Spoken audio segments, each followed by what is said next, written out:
Joining us now from Boston is former Congressman and co-author of the Dodd-Frank Wall Street Reform and Consumer Protection Act, Barney Frank. Congressman, thank you so much for joining us. You're welcome.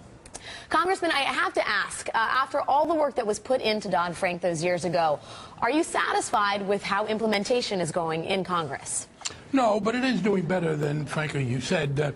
They are not selling the same products. Look, the single biggest problem we had in the earlier period were mortgages being sold to people who couldn't possibly repay them because the mortgages were sold and then securitized.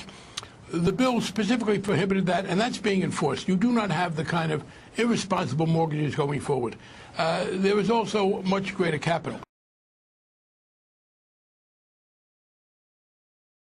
David Lick, and I've told this story on the air before. We had Barney Frank on the air not too long ago on this program. I said, you know, mortgages are harder to get these days after Dodd-Frank, and he says, you know, that was the idea. We don't want banks lending to anybody that they don't think is going to be able to pay that loan back.